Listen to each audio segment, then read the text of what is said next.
All right, welcome back to the program. My guest joining me right now, Wilson Erumebor, is the senior economist at Nigerian Economic Summit Group. Tajudeen Ibrahim is the director, research and strategy, Chapel Hill, Denham. Welcome, gentlemen, to the program. 2023 elections on Saturday, the economics of it. Welcome to you both. Can you hear me?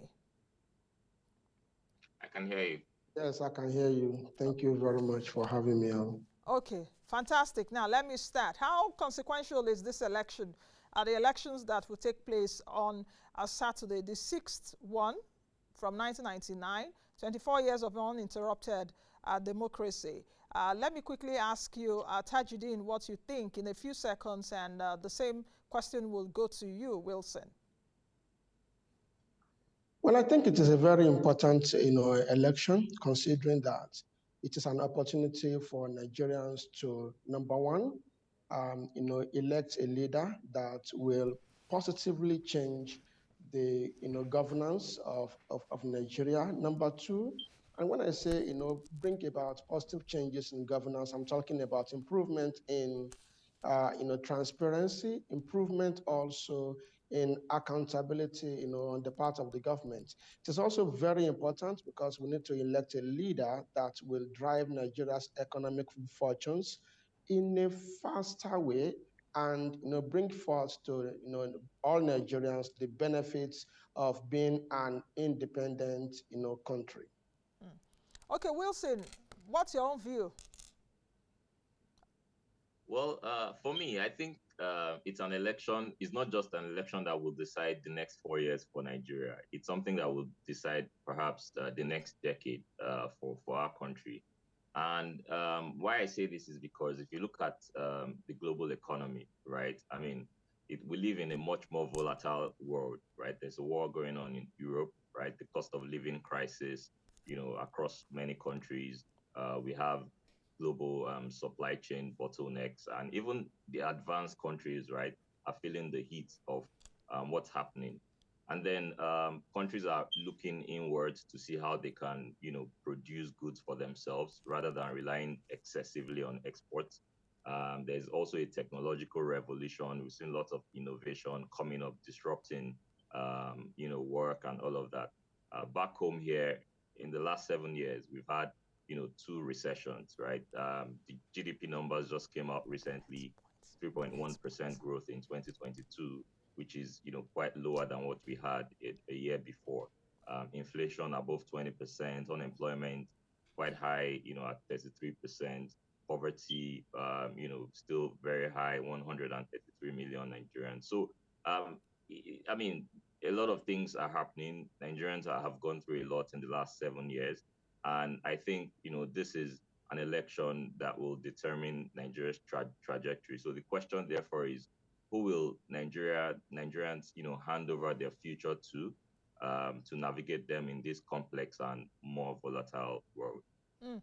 Okay, I know that both of you have seen the pictures of those four gentlemen there, the four gladiators, so to speak, that the front liners for this election. We have Bola Tinubu, we have Atiku Abubakar, we have Rabi Kwakwanso, and Peter Obi. So if we take a look at these men, for Nigerians that are either, let me use their slogan, whether they are either batified, articulated, obedient, or kwakwansia.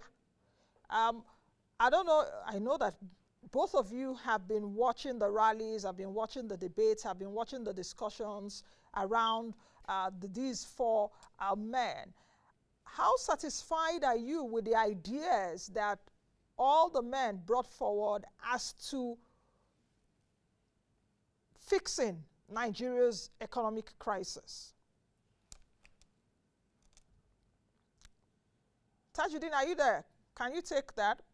Yes, I'm here. So, Okay. so I should go first. So I Yes, think, yes. for me, I'm not going to be specific, about any of the candidates. And what I'm just going to say is that if we look at, those four candidates that you have pictured, I think what is very important for us is to understand what their focuses are around, number one, governance, generally speaking.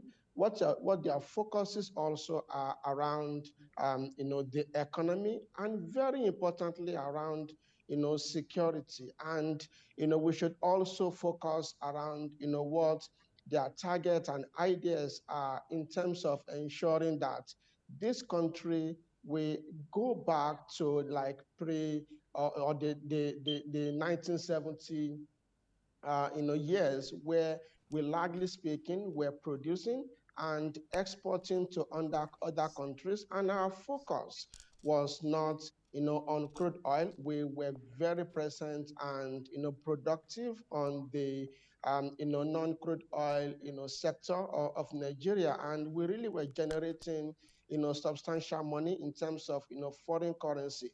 That speaks to local production. It speaks to also infrastructure that will aid and support, all those local production. And then we talk about, exporting to other countries. This, largely speaking, is an indication of where we should be in terms of, economic diversification, in terms of production, and also, in terms of, consumption as a country, and exporting. Focus should be diversified away from crude oil to other, key elements in terms of, non-oil. The second thing that I would like to talk about is around competing globally. I have heard one of the candidates, without necessarily mentioning a name, I have heard one of them, talk about, competing favorably, for Nigeria to compete favorably in the oil and gas space. And the focus is around, gas in this case. We recognize that Russia, for example, is, very present in Europe when you talk about, gas supply. And, why can't Nigeria also compete in that regard when we have huge reserves of, of gas that will actually fly away? So we have some of all those components for consideration. Savings is very important for a country to have huge savings. One of the candidates has been focused on that, and, I reckon that, Nigerians, should look in that direction. Investment is another very key element that some of them are focused on, and my sense is that, we should pay attention to, any candidate that is looking to attract, foreign investment into this country, because as we speak, we are at the lowest level in historical, years, in terms of attracting, foreign investment into this country to support economic growth as a whole. I'm going to leave it there, and then, we proceed much after. Okay, Wilson, what's your own view as to the question which I asked earlier?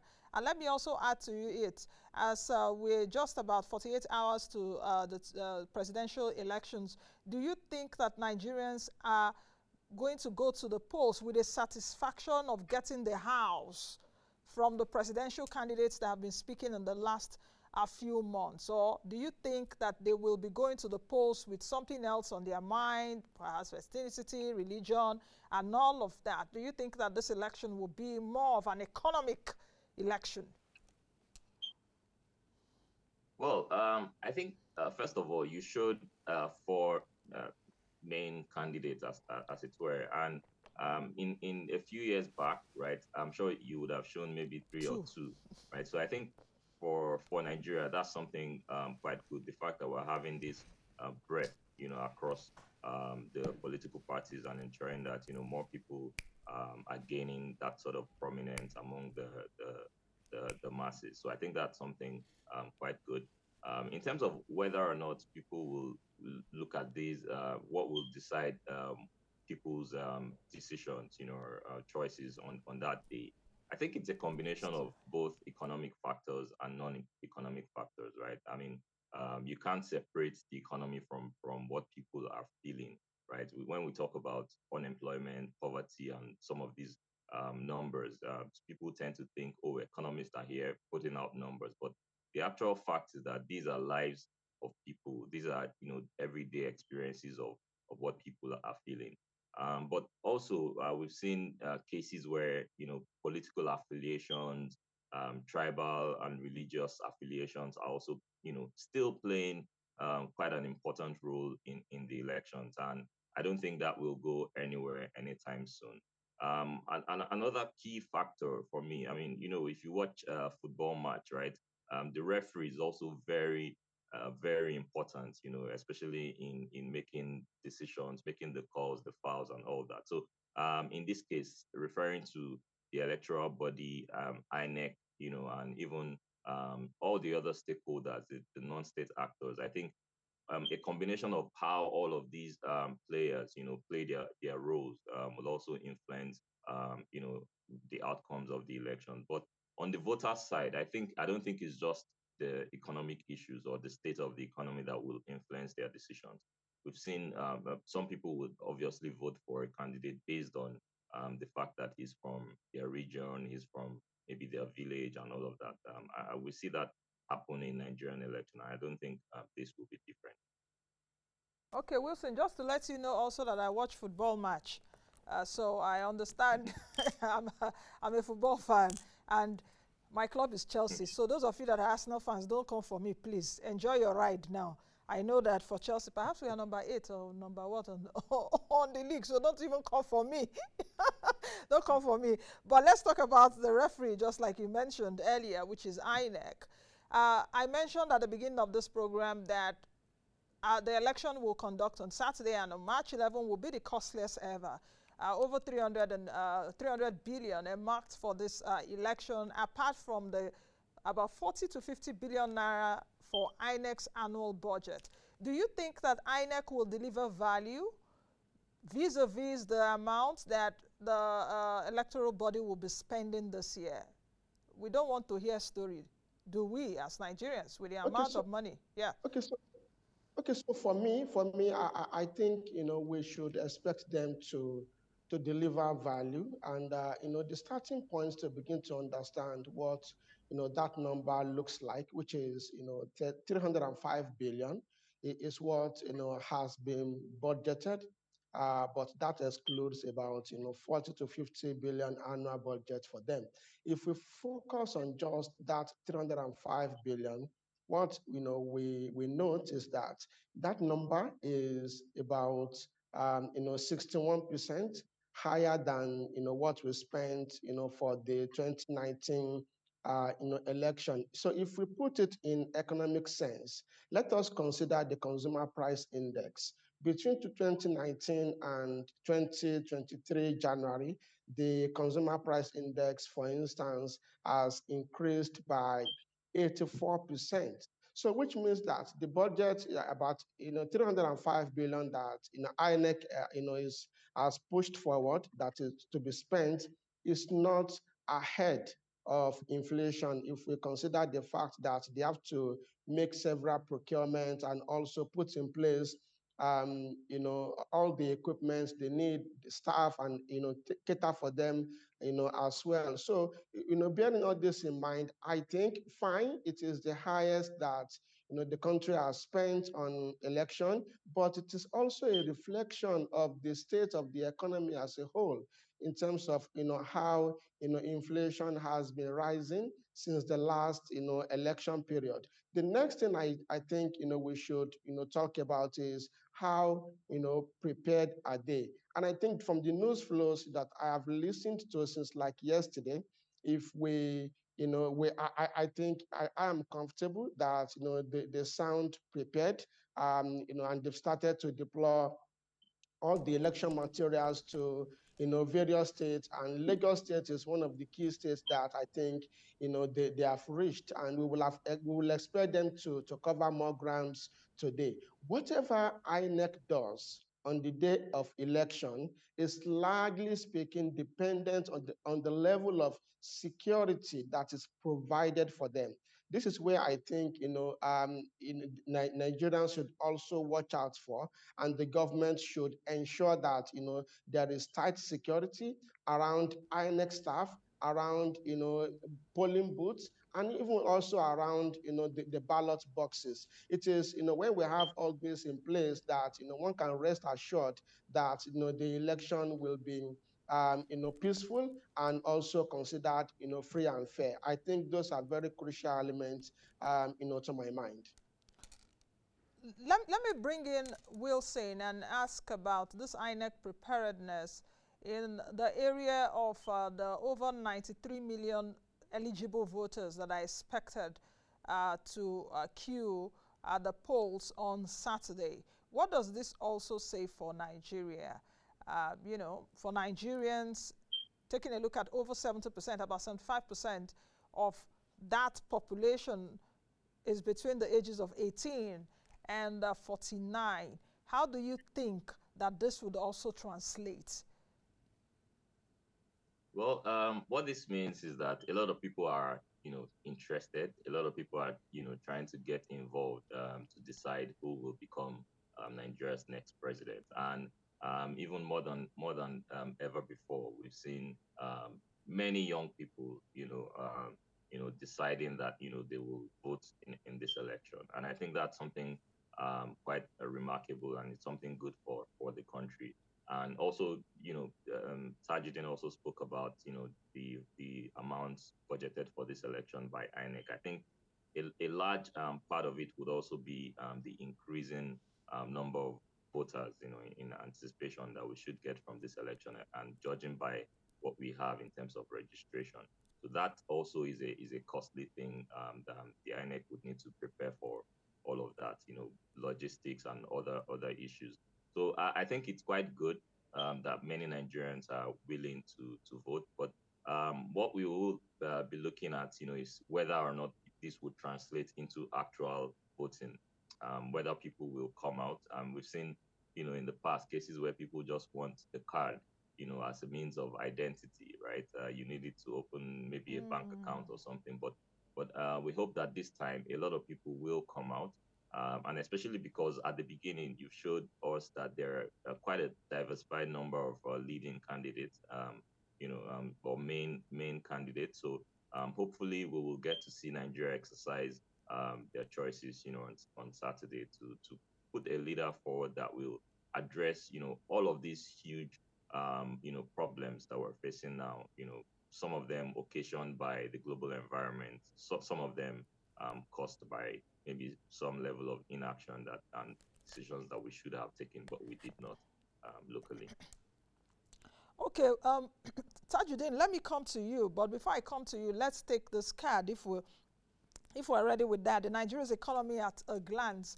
Of course, Nigeria's population as at 2022, according to the United Nations or the World Population Prospect, it's estimated that Nigeria's population is at 216 million people. Don't also forget that after these elections, we will be having a national census.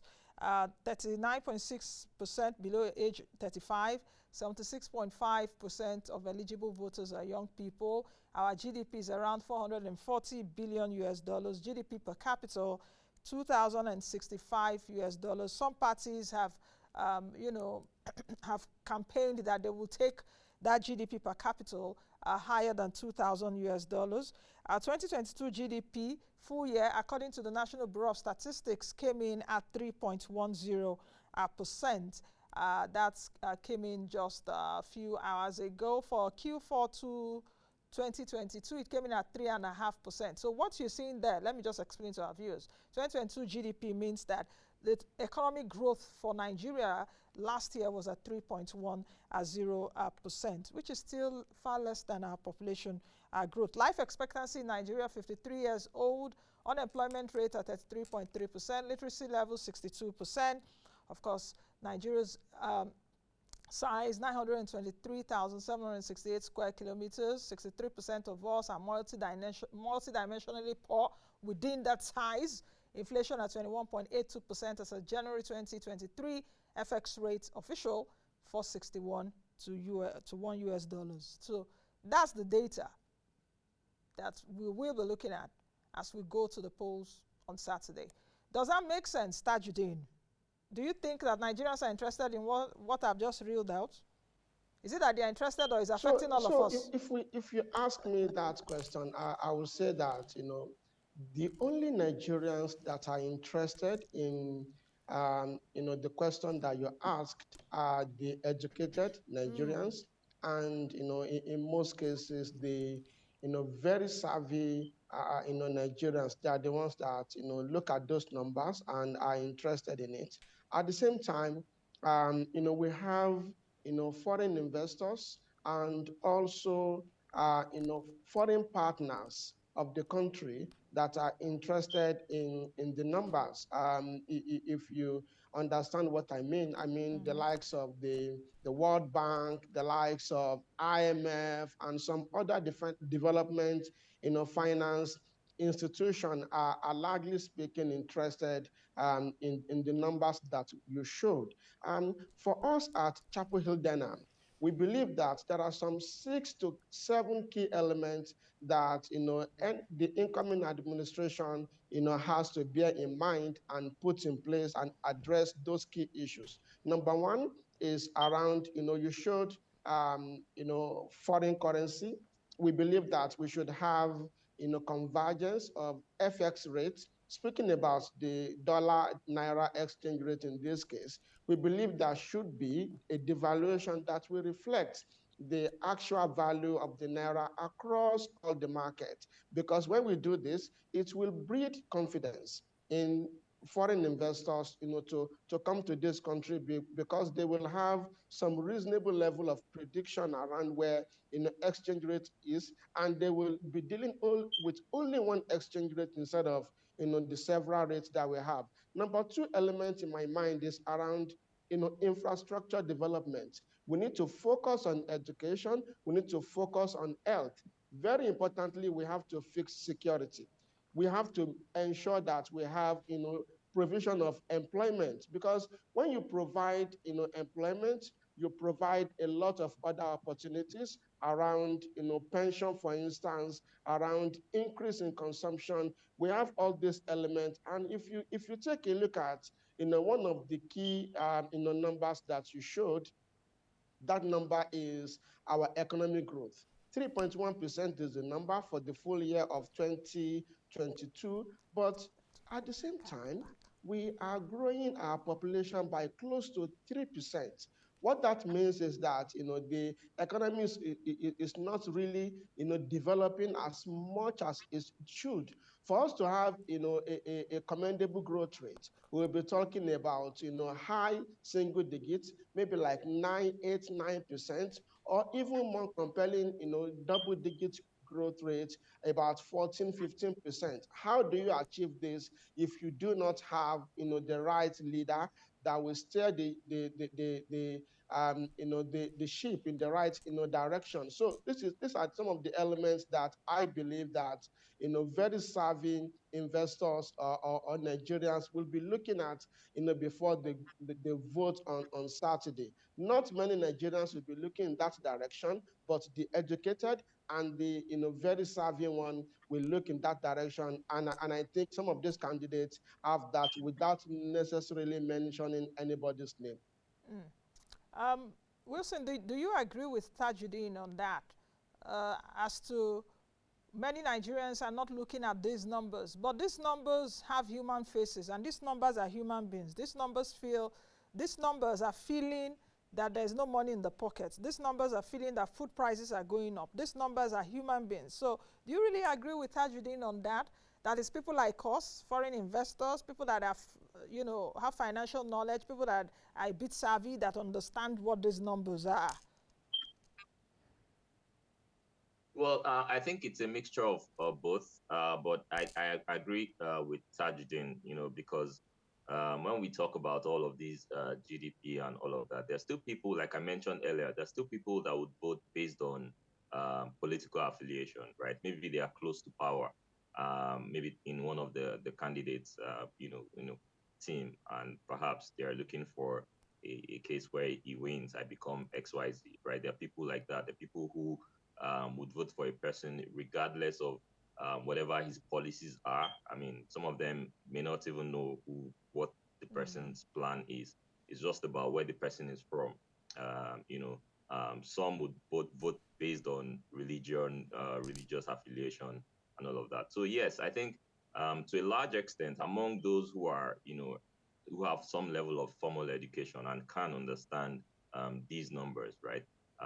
Perhaps they will make the decision based on some of the manifesto, the promises in the manifesto, and also based on what some of the candidates have been saying.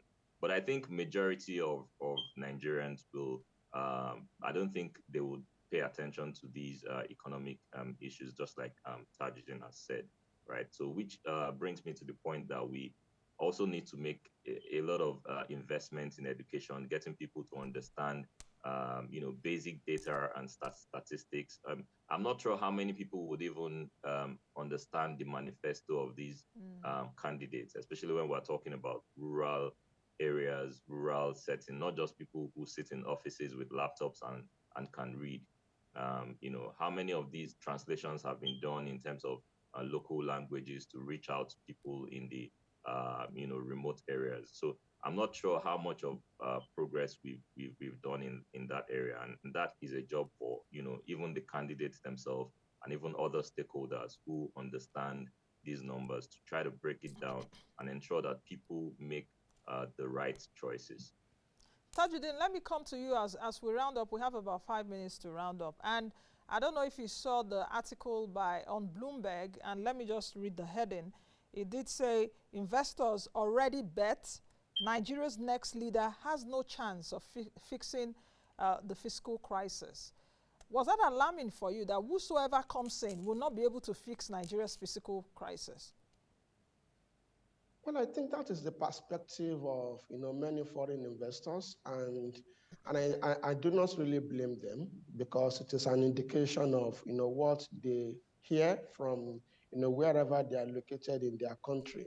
But if we look at those numbers internally, we understand where the pressure or where the issues are.